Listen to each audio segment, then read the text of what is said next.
Assalamualaikum warahmatullahi wabarakatuh. Perkenalkan, nama saya Reni Sutendi, NIM 210100016 dari kelas reguler E. Saya di sini akan menjelaskan materi yang pertama, algoritma, yang kedua, array, yang ketiga, pengulangan for to do, dan kesimpulan. Yang pertama, algoritma. Pengertian algoritma. Algoritma adalah urutan langkah-langkah logis, penyelesaian masalah yang disusun secara sistematis dan tidak tergantung pada bahasa pemrograman tertentu. Kata logis merupakan kata kunci dalam algoritma. Langkah dalam algoritma harus logis atau masuk akal dan mengikuti suatu urutan, serta harus dapat ditentukan bernilai salah atau benar. Berikut adalah analoginya. Yang pertama, dengan adanya masalah, maka kita akan membuat sebuah algoritma.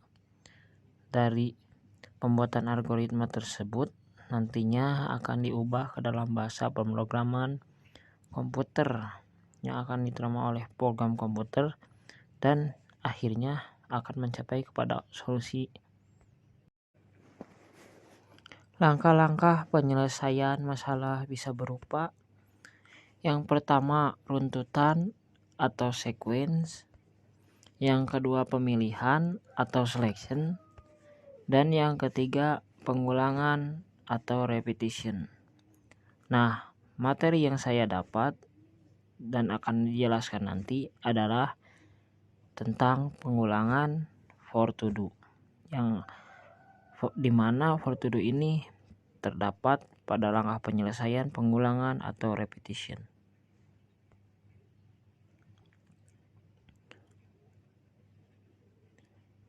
Notasi pada algoritma. Yang pertama, cara penyajian kalimat seperti narasi atau instruksi pada algoritma dapat dituliskan dalam bahasa sehari-hari, mau bahasa Indonesia, bahasa Inggris, bahasa Sunda, dan sebagainya. Kemudian ada flowchart. Pada penyajian ini, instruksi-instruksi pada algoritma digambarkan secara grafis atau menghasilkan sebuah bagan menggunakan simbol-simbol yang sudah ditentukan. Dan yang ketiga, cara penyajian pseudocode. Bahasa yang digunakan untuk menyederhanakan tulisan algoritma ini dengan notasi yang nantinya mudah ditransaksikan ke bahasa pemrograman, karena pseudocode ini mendekati bahasa pemrograman meskipun pseudocode ini bukan bahasa pemrograman. Selanjutnya ada aturan-aturan pada flowchart atau sebuah simbol dengan aturannya, di mana flowchart ini nantinya akan menggunakan simbol-simbol yang memiliki aturan. Yang kedua, aturan pada pseudocode. Yang pertama ada judul algoritma yang berisi nama atau penjelasan spesifikasi tentang algoritma tersebut. Yang kedua ada kamus atau deklarasi algoritma yang berisi tipe data, variabel, tipe data, operator, dan prosedur hingga fungsi. Kemudian yang ketiga ada deskripsi algoritma, di mana isinya merupakan uraian langkah-langkah masalah yang nantinya akan menggunakan notasi yang akan dijelaskan selanjutnya.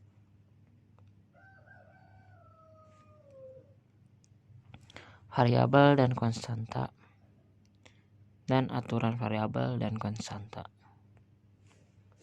Konstanta adalah suatu elemen yang nilainya sudah ditetapkan. Sedangkan variabel merupakan suatu elemen yang nilainya berubah-ubah atau tidak tetap. Misalkan untuk konstanta ini ada pada V pada jari-jari lingkaran, yaitu dimana sudah ditetapkan antara 22/7 atau 3,14, yang itu sudah konstanta atau ditetapkan. Kalau untuk variabel bisa berubah atau tidak tetap nilainya. Aturan variabel dan konstanta. Pertama yang harus diperhatikan yaitu harus dimulai huruf alfabet. Huruf kecil atau kapital dibedakan. Karakter penyusun variabel hanya boleh huruf alfabet, angka, dan garis atau underscore. Tidak boleh menggunakan spasi atau karakter putih. Dan penamaan konstanta dan variabel sebaiknya mencerminkan nilai yang dikandungnya. Tipe data digunakan untuk mempresentasikan nilai suatu data atau sesuai dengan bahasa pemrograman yang digunakan. Nah, di dalam tipe data algoritma terdapat dua. Yang pertama, tipe dasar dan tipe bentukan. Dalam tipe dasar ada integer, yaitu bilangan bulat. Kemudian real atau float, yaitu bilangan real. Kemudian ada char, yaitu karakter. Kemudian ada boolean, yaitu logikal. Dan terakhir konstanta atau bilangan tetap. Dalam tipe bentukan terdapat array atau larik, kemudian record, dan string. Operator merupakan simbol yang digunakan untuk operasi data tertentu saat dilakukan eksekusi program. Jenis-jenis operator terdapat 4. Yang pertama, operator penugasan. Yang kedua, operator aritmatika. Yang ketiga, operator pembanding. Dan yang keempat, operator logika. Operator penugasan digunakan untuk memberikan nilai ke dalam variabel. Misalkan X sama dengan 2. Artinya nilai 2 dimasukkan ke dalam variabel X. Operator aritmatika digunakan untuk operasi perhitungan. Nah, ini adalah operator-operator yang ada dalam operasi aritmatika. Yang pertama ada plus, yaitu penjumlahan, min pengurangan, bintang sama dengan perkalian, slash sama dengan pembagian, persen merupakan sisa pembagian, double plus merupakan penambahan dengan 1, double min merupakan pengurangan dengan 1. Operator pembanding digunakan untuk membandingkan dua nilai atau variabel dan hasilnya adalah true atau false. Yang pertama ada operator kurang dari.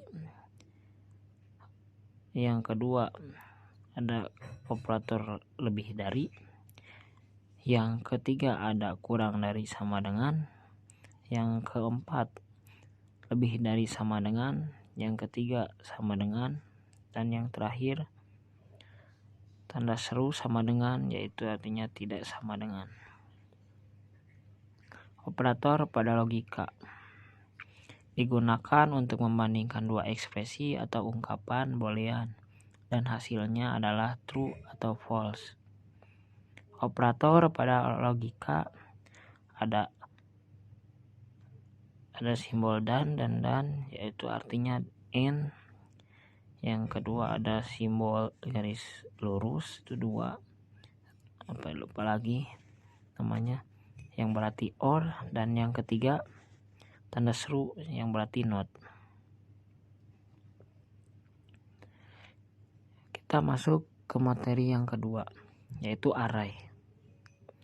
Array merupakan tipe data yang digunakan untuk mendeskripsikan kumpulan elemen atau nilai atau variabel yang tiap-tiap elemennya memiliki indeks. Sumber yang didapat merupakan dari Wikipedia. Sedangkan yang saya simpulkan,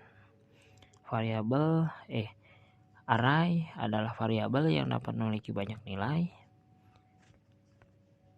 Kemudian array juga adalah pasangan antara indeks dan value yang dimulai dari 0. Tipe ilustrasi pada array.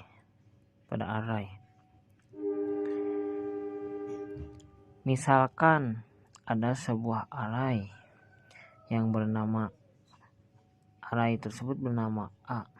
Kemudian di dalam array tersebut terdapat elemen 7, 6, 8, 2, 9, 4. Nah, nama array adalah A ya.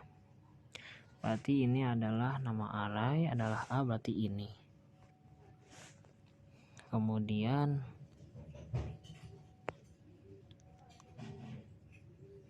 terdiri dari 6 elemen. 7, 6, 8, 2, 9, 4.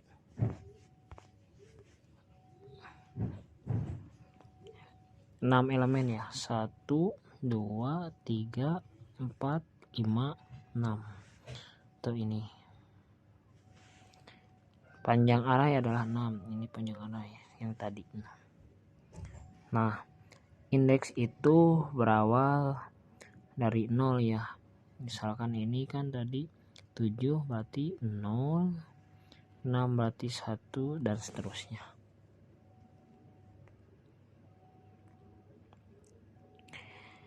Kemudian materi yang ketiga adalah perulangan for to do. Dalam teknik pengulangan, yang pertama ada for, yang kedua ada while do, dan ketiga ada repeat until. Nah, materi yang saya dapat adalah materi for to do. For merupakan struktur yang digunakan. For adalah merupakan struktur yang bila digunakan sudah diketahui berapa kali akan menggunakan aksi. Atau misalkan kita mendapatkan kasus harus menuliskan hello world beberapa kali, misalkan 100 kali. Nah, bisa menggunakan cara for ini untuk menyelesaikan masalah tersebut. Yang kedua, dalam for ini terdapat 2 aksi, yaitu aksi ascending atau for to do dan descending for don't do. Contoh for to do atau ascending terdapat di code. Yang misalkan membuat sebuah algoritma untuk menampilkan bilangan 1 sampai 10. Nah, algoritmanya ini. Misalkan tampilkan numerik, yaitu judulnya itu menampilkan bilangan integer dari 1 sampai 10. Kenapa integer? Karena 1 sampai 10 adalah bilangan bulat. Berarti kamusnya yaitu I sama dengan integer. Deskripsinya for I yaitu dari berarti bahwa I itu adalah sama dengan 1 sampai 10. 1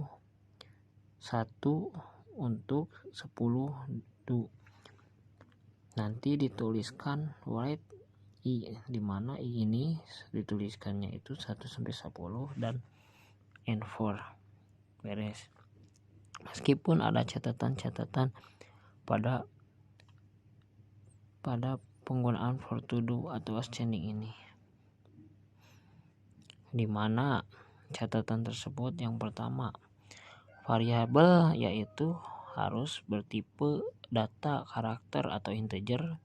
Yang kemudian aksi 1, aksi 2 sampai aksi n merupakan satu atau lebih instruksi yang dikerjakan secara berulang-ulang. Nilai awal dan nilai akhir bisa berupa konstanta atau ekspresi. Kemudian nilai awal harus lebih kecil atau sama dengan nilai akhir. Nah, kan tadi jelaskan bahwa nilai 1 lebih kecil dari 10. Kemudian tipe data variabel harus sama dengan tipe data nilai awal dan nilai akhir. Pengulangan akan dilakukan sebanyak nilai akhir sama dengan nilai awal plus 1. Kemudian contoh for undo atau descending menggunakan pseudocode. Misalkan sebuah algoritma menampilkan bilangan 1 sampai 10. Nah, dengan menggunakan for undo ini kita berarti bilangan dari 10 sampai 1. Misal contohnya itu seperti di bawah, pseudocode di bawah. Judul algoritmanya tampilkan nomor 2. Kemudian menampilkan bilangan integer dari n itu dari 10 tadi sampai ke 1. Nah, kamusnya itu n sama dengan integer. Kenapa integer? Karena 10 sampai 1 itu merupakan bilangan bulat. Kemudian deskripsi langkah-langkah atau urutan penyelesaiannya yaitu pertama baca n atau baca 10, kemudian for i, dimana for i ini sama dengan n sampai ke 1 10 hingga ke 1 do. Kemudian ditampilkanlah hasil dari for i tersebut write i. Nah, kemudian n4. Adapun catatan pada for undo ini sama seperti ascending, namun terdapat bedanya yaitu di mana nilai awal harus lebih besar atau sama dengan nilai akhir pada materi dan for undo atau descending ini. Nah, hasil dari pseudocode tadi atau penyelesaian masalah dengan menggunakan pseudocode tadi diubah ke dalam bahasa pemrogram C++ agar si komputer dapat menerima atau mengerti apa yang sudah dibuat di dalam pseudocode. Nah, terdapat perbedaan dalam pseudocode yang diubah ke dalam bahasa C++ seperti include IOStream, yaitu hubungkan kepada IOStream, di mana IOStream ini akan ada print yang di dalamnya ada perintah cout dan cin, atau bagian dari IOStream ini adalah cout dan cin, di mana cout dan cin ini adalah cout untuk menampilkan saat dikompil dan cin ini saat dikompil kemudian memasukkan data. Nah, yang ada di sini adalah cout. Nah, integer main ini proses ketika kita memulai for to do tadi. Nah, for to do integer i sama dengan i sampai dengan 10 dan i plus. Nah, kemudian ditampilkanlah i dari si for to do tadi, penyelesaian tadi ditampilkan oleh si cout ini, kemudian n dan akhiri. Maka hasil dari compile atau run tersebut adalah ini, tampilan atau hasil dari compile tersebutnya. Kesimpulan, algoritma akan ada jika ada masalah. Masalah tersebut nantinya akan dipecahkan atau diproses dengan langkah-langkah penyelesaian yang sudah dijelaskan tadi. Ada sequence, ada selection, dan salah satunya adalah langkah penyelesaian pengulangan for to do, di mana dengan penyelesaian ini kita tidak harus memasukkan data yang perlu berulang kali karena memakan waktu lama dan sangat tidak efisien. Langkah selanjutnya adalah ubah algoritma tadi ke dalam bahasa program agar komputer dapat menerima hasil terpecahkannya masalah dan akhirnya solusinya pun terpecahkan. Referensi atau daftar pusaka yang saya ambil yaitu dari yang pertama, materi yang diberikan oleh dosen selaku dosen STEMIK Mardira Indonesia, Pak Asep Riri, RM.com di Google Classroom Alpro semester 1 dan YouTube channel Study with Student. Terima kasih. Wassalamualaikum warahmatullahi wabarakatuh.